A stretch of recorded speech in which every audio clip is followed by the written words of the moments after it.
What's up, y'all? I'm back with something a little bit different today. I'm going to talk about one of my other great loves and something that I'm probably going to be including more in this channel as something that I think is kind of different, and I hope that you're into it. And that's toys. I collect toys of a lot of different kinds, but primarily like designer vinyl collector toys. And what this video is going to be is a recap slash like showing off my haul from Designercon 2017. Designercon, also known as Decon, is one of the biggest conventions for toys in the world, and it's in Pasadena. I went last year, like right when I was starting to get into designer toys, and it was super fun, and so I knew I wanted to go again this year. I'll start just briefly. I don't know if a lot of people know that I collect toys, but it started a couple of years ago, as I think a lot of people's collections did with pop vinyls, with Funko Pop vinyl figures. I still have a lot of them, and I still collect them, but I'm slowing down on that front. Funko is cool as a company, but the quality of the toys is not top notch. I just like them because they have a lot of different licenses, and you can display characters from all your favorite different types of stuff with a similar aesthetic, so they look good displayed together. So that's how I originally got into it, but then I started looking a little bit deeper, and you take like steps and you look at Kid Robot, and then you look at a bunch of other brands, and you start branching out into Japanese vinyl, and you look at all the different stuff they have going on, and I just fell into it, and I really love it.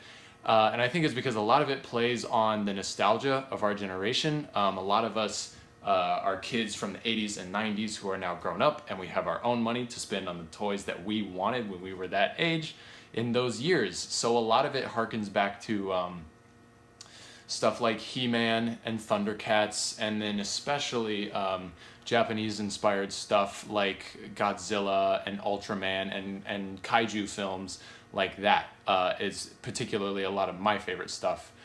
So yeah, it's a scene that I'm really into. If you like this video, let me know. I'm going to be talking about a lot of different toy makers here who are all really great, and you should support them. They're very cool. It can be an expensive hobby to be into, but it doesn't have to. For example, like Funko and Kid Robot, they're great companies, and they make great toys, and they're very cheap, and they're mass produced, and that's awesome. But a lot of the stuff that comes in smaller runs by the smaller indie artists can get pricey. But we'll just get into it right now with what I got this past weekend. So we'll start with one of the really small companies. This is a company that used to be called Barber's Son Studios, but they just recently changed their name to Kul Toys, K-U-L Toys. I didn't know virtually anything about them except I saw them last year at Designercon, and I thought they were really cool. They make really simple cast resin toys, so they're not vinyl toys, but they're resin. They're very similar. And last year, I got this guy right here, because I just thought it was cool. I thought it was a really cool mold. I also like spooky stuff, like skeleton stuff or ghosty type stuff. So I got this guy last year, and I followed them on Instagram because I was like, this is a really cool little toy studio, and I want to, more of what they're into. I want to follow them, and so I got another one this year. He's slightly different. He's got little horns, and he's a little green. And I just really like these guys. I really dig this studio. Like I said, and these were very inexpensive because this is a really small operation. They're a really small studio, so they don't have necessarily the hype that a lot of the other big studios have, but that means also that their prices are not inflated, and you can get really cool little finds like these for really relatively inexpensive. And I like them a lot. The purple one glows in the dark, by the way. So that's Kul Toys again, K-U-L Toys. They're really awesome. Go follow them on Instagram. Moving right along, one of my other favorite companies, Max Toy Company. This gets into what I was talking about a minute ago with a lot of the stuff that I really like is Japanese inspired. Max Toy Company is run by Mark Nagata, who is a really talented and amazing sculptor, painter, toy maker in general. He's been doing it for over a decade, and he's one of the best, in my opinion. I have one of his figures that I bought off of his website. almost a year ago now. This was just a release that he did. It's flocked, which means that it's like kind of fuzzy, if you can't see that. So this guy I got on the website, and this was the only Max Toy Company piece that I had going into the weekend, but I knew that Mark Nagata was going to be there at the booth, and I knew that he was going to be selling some of his stuff. So I headed there like right when I got there, first thing in the morning, because I wanted to meet him, and I did. I got to meet him. It was great. He signed the header for this piece that I bought, this guy right here. I wanted a different piece from Max Toy Company, but it was sold out by the time I got there. But they had this guy left. This was the last one they had in stock. And in person, it looks really, really great. It's a great paint application.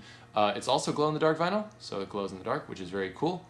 And it's a little bit bigger than a lot of the other pieces that go in this price range. So I liked that about it. I like the character that it's got. And also, it's signed by the man himself, by Mark Nagata, one of the greatest toy makers out there. And I just got to meet him and like shake his hand and buy the toy like from him, which was just cool. It's always cool to do that, to support the artists that you're into. This next one, this is very similar. This is a Japanese artist, goes by Konatsuya. She worked alongside with Max Toy Company a couple of years ago, and she did a mold for them, which they still use and do repaints of, but she has now branched off and started her own company and does her own molds and paints. And but they're all very similar in feel to some of the stuff that you can expect from Max Toy Company, just because they're kind of spiritual siblings. They have a lot of the same influences. This is the piece. This is it's called like Sleeping Nagora or something. This is one of the sculpts that she's really known for. She does a lot of different paints of it. This one I liked in particular just because the color is really nice. The paint is really nice. It's got a kind of cool shine on it. I have a couple of others of her pieces. I have this I got last year at Designercon. Konatsuya was one of the first really like indie Japanese vinyl designers that I really got into. So when I went to Designercon last year, she was one of the only names that I recognized and that I knew that I wanted to get one of her pieces. But I also have, for example, here, so Konatsuya, she does pieces like this they're hand sculpted and then poured in Japanese vinyl and cast and then hand painted. So they are a little bit pricey. They're really not too bad. But she also has got a big enough name for herself that she has some mass-produced pieces like this tiny little guy here. This is mass-produced by Medicom Toy, which is a huge toy company in Asia. They're kind of like Funko, but of Asia. And so you can get these little guys for like $10 on eBay. They are kind of like the Funko blind boxes. There's a couple of different like patterns that you can get. But yeah, so I got a new Konatsuya piece this year, which was very cool. This next piece is the one that I was most excited about going into the show. This was the booth that I went to first thing in the morning because I knew I wanted to get this toy before it sold out. It's by one of my favorite designers, Black Seed Toys, which is Kenneth Tang, his company. He does the sculpts and the designs and the paint and everything. It's this little guy right here. This is a miniature version of one of his really, really popular and really large toys called Show Long. So this is the mini Show Long. He had two different variants of this at the convention. He had this version and he had like a color changing vinyl that changed from like kind of opaque to amethyst in the sun, which was really, really cool. But I just like this one better because I think you can see the detail better on it with the gold paint that it has on the tips. Another cool thing about this guy, he's actually going to be doing a much bigger run of these at the end of the month. And you can place pre-orders on myplasticheart.com. My Plastic Heart is a really, really cool toy distributor. So they're taking pre-orders for these right now. There were a very limited number at the convention, but I think they're just so popular, and Black Seed is really coming up right now, which I think is great. I think Kenneth Tang is one of the real heavy hitters. I think he's really underappreciated, and he's really coming up. So, you know what? If you think these are cool, if you think this video is cool, if you want to get your feet wet with designer toys, go to myplasticheart.com and pre-order one of these puppies because it's really quality. It looks super good in person. It's just a really beautiful sculpt and a beautiful toy. And you support some cool artists. The last major piece that I got, this is one that I was not expecting to be getting at all. So I pretty much went in knowing that I wanted to get everything that I showed you so far. This last one I just saw at the table at Unbox Industries, which is another distributor. And it just really caught my eye in person. It's by Brandt Peters, who is an artist that I like, but I've never been super crazy about.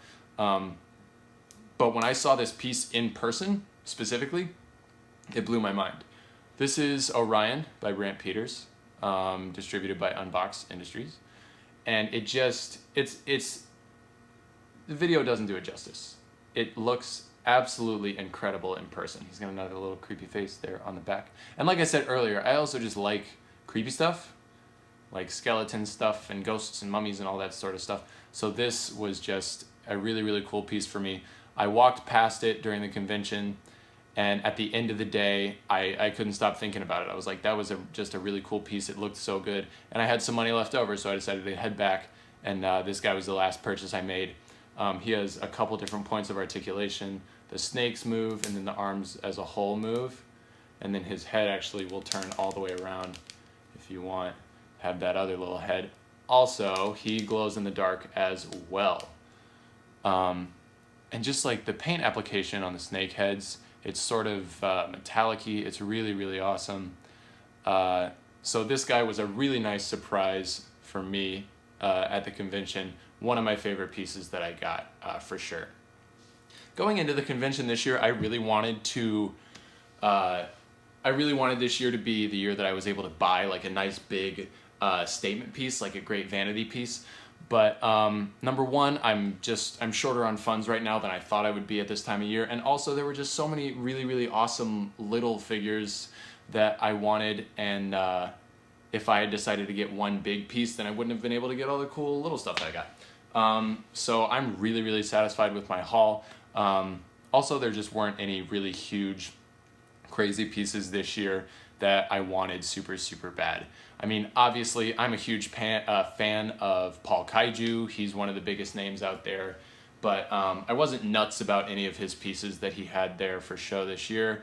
I'm a big fan of Instinct toy, but number one, even getting your hands on those pieces is hard enough because the line for the lottery was like out the door.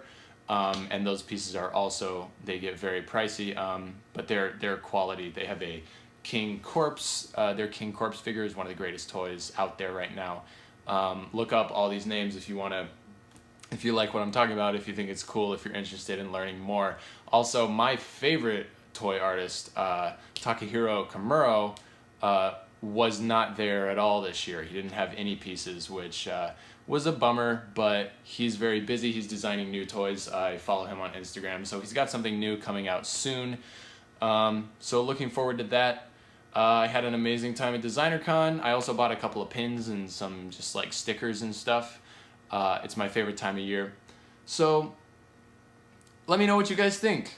Let me know if you're into this. I'm gonna keep making them anyway, so if you're not into it, you can skip these videos, but share it with your friends. See who might be into it. I'm gonna have some like unboxings and other stuff like that coming up soon. And if you think this is cool, if you think you might be into this and you want to know more, just like message me or just peruse around on Instagram and Reddit and stuff. It's a really cool world, and there's a lot of cool artists out there who deserve support from the little guys like us. So yeah, had fun making this video. I'll be back with more like movies and TV and music and stuff soon. See ya.